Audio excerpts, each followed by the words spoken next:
What if I told you the trait women can't resist isn't charm, wealth, or looks, but something far more ancient, more primal, and more dangerous? This isn't about what society wants you to believe. This is older than modern psychology, deeper than red pill theories. This is etched into the marrow of myth, into the bones of philosophy, whispered by emperors and exiled poets alike. It begins with one word: power. But not the kind you boast about. No. The power I'm talking about is silent, cold, patient. The kind that watches a room without needing to speak. The kind that makes her glance again and again without knowing why. This is the dark trait women feel but can't name. Stoic indifference, ruthless self-possession, the shadow of a man who could walk away from anything, even her. You want her to feel pulled to you? Don't chase, don't explain, don't even react. Become the man who needs nothing and can take everything. In The Art of War, Sun Tzu said, "The supreme art of war is to subdue the enemy without fighting." Women are not enemies, but attraction, that is war. And the man who doesn't fight for her, but makes her wonder why he isn't, he wins. Every time. You see, ancient philosophy, Stoicism, Nietzsche, even Machiavelli, understood this. They didn't write for love stories, they wrote for power. And power doesn't beg, power doesn't seek validation. Power stands alone in the storm and smiles. Marcus Aurelius ruled the most powerful empire in the world, yet he wrote more about discipline of thought than conquest. Why? Because the mind is the true battlefield. The man who has mastered his own mind becomes a force of nature. He doesn't seduce, he pulls the world toward him. That's the trait. The dangerous stillness, the calm beneath the chaos. A man who sees through illusion, who doesn't flinch when she tests him. And she will test him, not because she's cruel, but because every woman wants to feel the edge. She wants to know, can you lead? Can you handle her fire without burning? Can you dominate the storm without becoming it? If the answer is yes, she'll follow. Not because you asked, but because she can't look away. You think she wants kindness, safety, comfort? No, not deep down. She wants a man who has walked through his own darkness, stared into it, and came back with nothing but a crooked smile and a sharper mind. Women aren't drawn to perfection. They're drawn to mystery. And mystery lives in the man who doesn't need to be understood. So kill the need to please. Let go of the boy inside who needs approval. Forge yourself in silence, in discipline, in purpose so clear it cuts. There's a common misconception in today's world, especially among men, that power needs to be loud to be effective, that it requires dominance through words, gestures, and grand displays. But this illusion is precisely why so many fail to command real respect or attraction. Because real power, the kind that sinks into a room and changes its atmosphere without saying a word, is always silent. It doesn't shout. It doesn't explain. It simply is. When you enter a room and feel the presence of a man without him even looking at you, that's not charisma. That's not luck. That's developed internal power. You sense it because it's not seeking anything. It doesn't orbit approval, attention, or validation. It radiates from self-containment. This kind of presence isn't built in gyms or through expensive watches. It's not bought through fashion or performed through shallow confidence. It's cultivated in solitude, through mastery over the self. Ancient philosophers understood this better than most modern men. Marcus Aurelius, the Roman emperor, wielded absolute power. Yet in his private writings he stressed restraint, control, and inner composure. Why? Because he understood that the man who cannot master himself becomes a slave, no matter how many bow before him. Stoicism teaches that the more a man speaks, the more he reveals what he lacks. Silence is not weakness. It is a test, and most people fail it. When a man is comfortable in silence, in stillness, he becomes unreadable, and the unreadable man becomes the most psychologically magnetic figure in the room, especially to women. You have to understand, feminine energy thrives on emotion, on communication, on expression. It wants to feel, it wants to connect, but when it meets a force that is grounded, detached, and contained, the feminine becomes curious, challenged, attracted. It's the paradox. The man who doesn't offer himself openly is the one who commands the most attention. Women instinctively lean toward the one who doesn't lean toward them, because silence creates mystery, and mystery creates the itch to solve. And the deeper truth? The man who is silent often holds more power than the one who speaks, because he's not offering you his energy. He's waiting to see if you're worth it. In relationships, in dating, in leadership, this dark, silent trait separates boys from men. A boy brags, a man observes. A boy rushes to prove himself. A man lets his actions speak over time. A boy speaks to fill the void. A man becomes the void, and others fall into it. That void is where power lives. It's not an empty space, it's a space of calm certainty. A man who knows who he is does not react. He does not chase. He is the mountain in the storm. And people, especially women, are drawn to that mountain. Not because it yells louder, but because it doesn't move. Modern men have been brainwashed to think constant expression equals strength. But true strength is restraint. True strength is sitting in a conversation and not needing to correct, impress, or dominate because you already know who you are. And more importantly, because you don't need them to know. Let that sink in. Power is not having others understand you. Power is being at peace, even when they never will. This level of silent strength sends a deeper message. I am complete with or without you. And that message, that vibration, it does something primal to the female psyche. It signals danger, but the right kind of danger, not the reckless, unstable kind, but the kind that says, if you come close, understand that I don't need you to stay. That is the edge, and edge is everything. From an evolutionary standpoint, women have always been wired to seek strength, security, and stability, but not the kind that's projected with loud dominance. That kind is performative. It's insecure. The real attraction comes from the man who carries his world within him, whose silence isn't empty, but dense with meaning, with purpose, with control. Women feel this on a level they can't articulate. It hits them in the nervous system, because he becomes unpredictable, and unpredictability, when mixed with strength and composure, is the most dangerous magnetic combination a man can possess. But here's the part most men never realize. This silence, this presence, must come from earned stillness. You cannot fake it. You cannot pretend to be calm when your world is chaos. You must build your foundation in discomfort. You must learn to sit with yourself until your presence becomes more comfortable than anyone else's noise. Only then does your silence carry weight. Only then does your stillness command attention. Only then does your power become undeniable.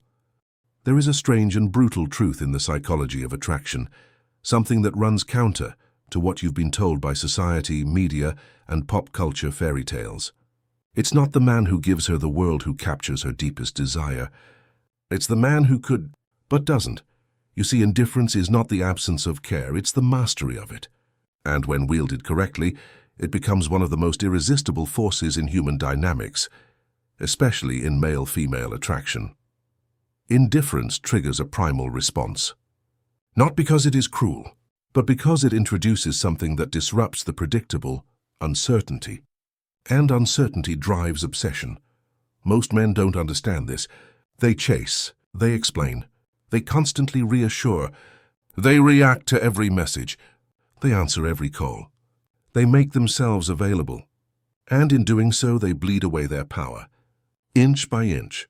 What they fail to realize is that the more predictable you are, the more emotionally available you become without her earning it, the faster the mystery dies. And when the mystery dies, the attraction doesn't just fade, it collapses. Why? Because attraction is rooted in psychological imbalance, in polarity. It's not politically correct, it's not nice, but it's real. The woman who knows exactly how you feel, exactly what you'll say, and exactly how much you need her, feels one thing: certainty. And certainty without tension, without challenge, without contrast, is boredom. Now contrast that with a man who is emotionally self-contained. He's kind, perhaps. He's respectful. But he's not chasing. He's not proving. He's not falling over himself to impress her. He can take it or leave it. That man radiates a calm and terrifying confidence. A confidence that whispers, I'm good either way. This indifference doesn't come from arrogance. It comes from wholeness, From knowing that your value isn't dependent on her approval, her attention, or even her presence. And that kind of psychological posture is so rare in a world filled with men addicted to female validation, that when a woman feels it, it shocks her system. It makes her wonder, why isn't he chasing me like the others? It makes her question, what does he see in himself that makes him so detached? It makes her feel something she can't control, curiosity. And curiosity, when it builds in the feminine psyche, is a storm. Because now she wants to understand you. Now you've introduced a puzzle. And humans, especially women, are wired to solve puzzles when emotions are involved. Indifference isn't about playing games. It's not about withholding affection as a manipulation tactic. It's about truly understanding that the second you need her, you've already placed yourself beneath her. And the second you're beneath her, she may appreciate you, but she will never desire you. Desire requires tension. It requires doubt. It requires that subtle imbalance where she can't quite figure you out. The more emotionally detached you are, the more you force her to emotionally invest. It's an energetic trade. She either feels your pull or she feels your need, and she will always be more drawn to the pull. Think about it from a biological standpoint. Women evolved to select the man who had the most options, the one who wasn't desperate, the one who wasn't emotionally clingy, because that man signaled abundance. Not just in resources, but in status, in mental strength, in inner stability. A man who is indifferent isn't lacking emotion. He's choosing where to place it. And women feel that control like a scent in the air. It's in how you speak. It's in how slowly you text back. It's in how unaffected you are by her beauty. It's in how you hold eye contact without flinching. Because indifference is also clarity. You are clear that your time is limited, that your energy is valuable, that you are the prize, not because you say it, but because you act like it. And when a man acts like he's the prize without ever needing to declare it, the game changes. Because now she's playing to win your attention. Here's what makes indifference even more powerful. It allows you to observe. While every other man is too busy reacting, you're collecting data. You're reading her. You're deciding if she's worth your energy, not because you're insecure, but because you have standards. Most women aren't used to being assessed. They're used to being desired automatically. When they meet a man who isn't overwhelmed by their presence, who doesn't crumble under their gaze, it resets the dynamic, and that reset makes her think, who is this man? She might not say it. She might even pretend to be uninterested. But in the back of her mind, she's calculating. She's watching. She's feeling. Because now she wants something she can't control. And that's where desire grows, not in safety, not in comfort, but in the uncertainty of a man who can walk away at any moment and still be whole. This is why indifference, when authentic, is magnetic. It doesn't scream for attention. It pulls it in. It doesn't fight for love. It filters for it. It doesn't chase validation. It demands reciprocation. It's the quiet echo of strength that says, I don't need you to want me, but I'll let you. Perfection is predictable. It's polished, safe, impressive on the surface, but ultimately forgettable. Mystery, on the other hand, is dangerous. It pulls people in without warning. It doesn't present itself fully, and because of that it lingers. It gnaws at the back of the mind, long after the conversation ends or the room empties. And when it comes to attraction, especially the kind that holds over time, mystery destroys perfection. Every time women are not drawn to what's obvious, they may admire it, appreciate it, compliment it, but it doesn't haunt them. What haunts them is what they can't quite define. The man whose past isn't fully told, the one who doesn't talk too much, who doesn't reveal all his thoughts, who shows control over what he gives and what he holds back. Because mystery isn't about being quiet or brooding for the sake of it. It's about restraint. It's about signaling that you contain multitudes, but you're not here to perform them for anyone, especially not for approval. This creates psychological tension. And in the realm of attraction, tension is everything. Without tension, there's no spark, no pull. And perfection, by its very nature, is tensionless. It leaves nothing to chase, nothing to wonder about, nothing to earn. Mystery, however, is layered. A mysterious man forces a woman to guess, to wonder, to fill in the blanks. And the human mind cannot resist an unfinished story. In psychological terms, this is the Zeigarnik effect. People remember incomplete or interrupted tasks better than completed ones. When a woman feels like she can't fully read you, when your emotional landscape isn't laid out like a brochure, her mind stays engaged. You're not just a memory, you're an unresolved experience. Mystery also conveys danger, not physical but psychological. The danger that comes from not knowing where she stands, the thrill of not being in control. And feminine energy, contrary to the myths of modern culture, craves that thrill. Why? Because feminine energy is drawn to masculine presence, but not the kind that bends, not the kind that explains itself into safety. The feminine wants to feel, to be shaken awake, to be pulled into something unknown. And when a man is mysterious, when he doesn't reveal his whole story or intent, she feels both challenged and intrigued. The mysterious man becomes the edge. You can be perfect in looks, career, status, and still feel flat. Because if she can summarize you in a sentence, she's already bored. But the man who keeps parts of himself hidden, who reveals himself in pieces slowly, unpredictably, creates a living enigma. And the deeper truth? Most men today overshare in a desperate attempt to be liked.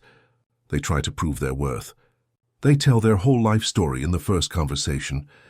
They spill their emotional struggles, hoping it shows depth. But real depth isn't advertised. It's sensed. Mystery isn't created through withholding facts, it's created through energetic control. It's in how you say just enough to keep her interested, but not enough to satisfy her curiosity. It's in how you listen more than you speak. How you answer questions with nuance, not with over-explaining. It's in how your eyes hold hers for 1 second too long. How your silence after a question forces her to lean in. How your mood isn't easy to decode. That unpredictability, it creates emotional weight. She feels like she's not quite sure what's next with you. And that feeling? It's addictive, because now it's not about your resume. It's about the emotional ride you take her on. You've moved out of the logical world and into her emotional reality. And that's where desire lives. Look at fiction. Look at mythology. The most captivating male characters aren't the ones who had it all figured out. They were flawed, unpredictable, layered. Think of James Bond, not because he's handsome, but because no one ever fully knows what he's thinking. He doesn't offer his soul. He lets people wonder what's behind his eyes. That makes him compelling. That makes him powerful. Even ancient philosophy speaks to this. The Stoics spoke not just of rational thought, but of concealment of emotion. Not to suppress the self, but to maintain sovereignty. The man who is constantly showing himself becomes easy to manipulate. But the man who chooses what he shows, he controls the game, and women sense that control. Mystery implies that there's more to you than what's seen, that you've lived, that you've suffered, that you've conquered something no one knows about. You don't need to announce your darkness. Just the calm in your demeanor hints at it. You don't need to explain your silence. She feels there's weight behind it. That's what makes her look twice. That's what makes her think of you when she's with someone else. Not your smile, not your compliments, not even your attention, but the lingering question, what else is he hiding? And no matter how beautiful a woman is, no matter how desired she is by others, when she feels that question rise inside her, she's no longer in control. She's emotionally invested, not because you gave her everything, but because you gave her almost everything. Almost is what creates obsession. Almost is what keeps her chasing. Almost is what separates the man she forgets from the one she can't stop thinking about. Dominance. The word alone stirs something primal in the male psyche. For most men, it conjures images of control, aggression, raw power, force imposed on others. But this surface-level interpretation is exactly why so many men fail to cultivate true lasting influence. Because real dominance isn't about physical strength, volume, or intimidation. It doesn't live in chaos or volatility. It doesn't shout, threaten, or plead. True dominance is discipline, not the kind of discipline that feels forced or performative, but the kind that becomes your default, the kind that's forged in silence, tested in temptation, and proven in restraint. A man who is truly dominant isn't led by his instincts. He owns them. He doesn't just act on desire, he evaluates it, controls it, and moves with intention. That's where the real power is. Discipline means you are no longer ruled by your impulses. You don't jump at the first opportunity, the first glance, the first compliment. You're not reactive. You don't flinch. You choose how to move, when to speak, and what to invest in. That kind of control is magnetic. It's rare. And in a world full of men who are addicted to cheap highs, scrolling, chasing, pleasing, discipline becomes the ultimate display of inner dominance, and women feel it instantly. Because here's the truth, women are not drawn to chaos. They are drawn to power they can trust. And trust isn't earned through sweet words or promises. It's earned through the unshakable consistency of a man who doesn't lose himself.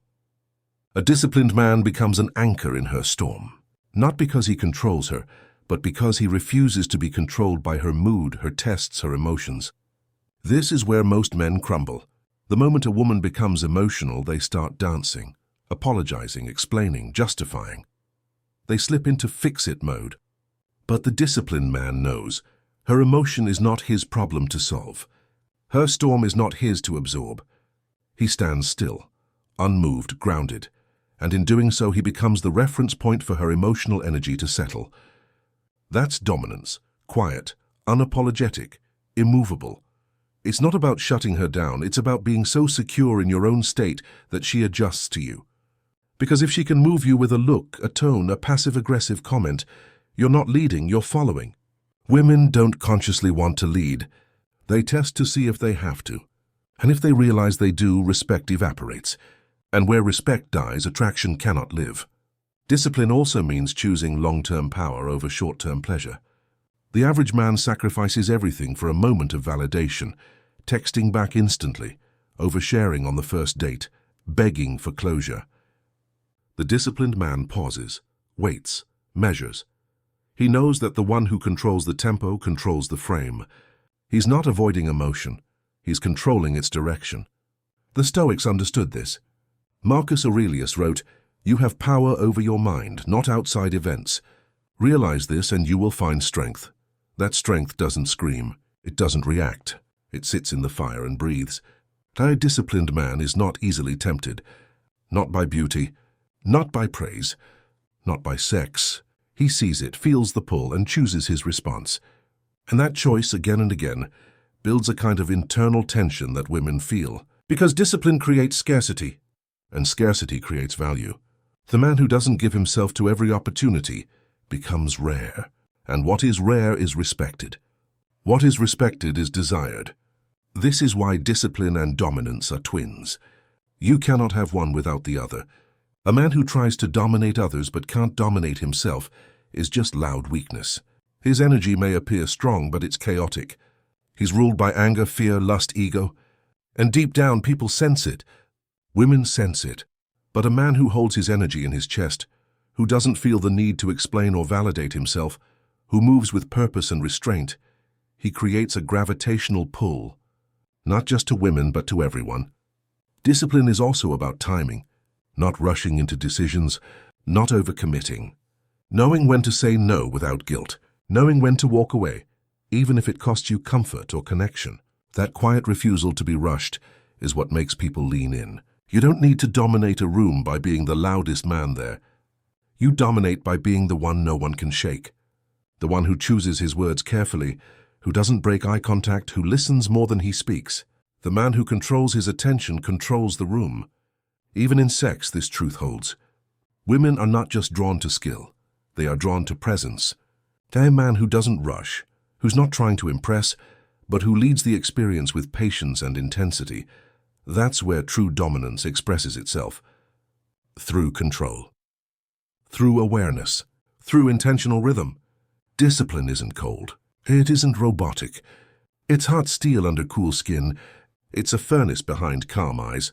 It's knowing you could unleash chaos, but choosing stillness instead. It's the moment you feel desire rise, and you smile at it, let it pass, and remain still. Not because you're numb, but because you've trained yourself to move only when it's time. There is a brutal irony in human nature, especially in the dynamic between men and women. The more you chase something, the further it drifts from you. The more you need, the more you repel. And in contrast, the man who truly needs nothing, who moves through the world with a sense of internal sufficiency, often finds that everything begins to orbit around him. Attention, respect, power, even love. This isn't some motivational cliché. It's not about pretending to not care while secretly obsessing. It's not about games or manipulation. It's about rewiring your internal frame so deeply that you stop operating from lack. and start living from overflow. That is when life, and women in particular, begin to respond to you in a radically different way. Neediness is the death of masculine energy. It communicates one thing, no matter how polished or polite it looks on the surface: I am not enough on my own. And once that energy enters the room, it poisons everything. Neediness doesn't always look desperate. Sometimes it looks like over-complimenting, over-texting, over-sharing, over-accommodating. Sometimes it looks like pretending to be her therapist. Sometimes it looks like reshaping your identity to become the man she wants instead of becoming the man you want to be. But underneath all of it is the same cracked foundation. You are not rooted in yourself. And when a man is not rooted in himself, he orbits others. He becomes gravitationally dependent on her reaction, her mood, her approval. He may say he's confident, but it's a lie he tells to protect the fear underneath, that he's not enough unless she sees him. But the man who needs nothing, truly nothing, is not posturing. He's not cold. He's not withdrawn. He's simply full. His life is rich, with or without her. His mind is disciplined, even in silence. His mission drives him, not his loneliness. He is not seeking completion. He is seeking alignment. He is not trying to be chosen. He is choosing. And when a woman meets a man like that, something primal shifts. He doesn't chase, but somehow she wants to be closer. He doesn't pour attention on her, but somehow she wants to earn his gaze. He doesn't collapse into her world. He invites her into his, because when you remove need, you create space. Space for her to feel, space for her to lean in, space for her to pursue. The paradox is brutal and undeniable. The less you need her, the more she feels compelled to be needed by you. This is not about playing hard to get. That's a child's game. This is about becoming so complete in your own reality that her presence becomes a bonus, not a requirement.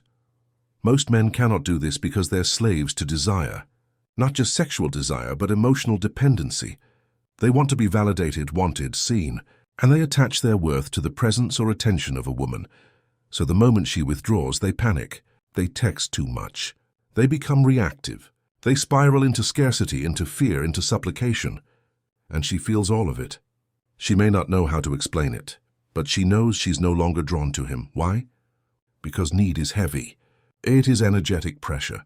It creates obligation, not desire, but freedom. Freedom is intoxicating.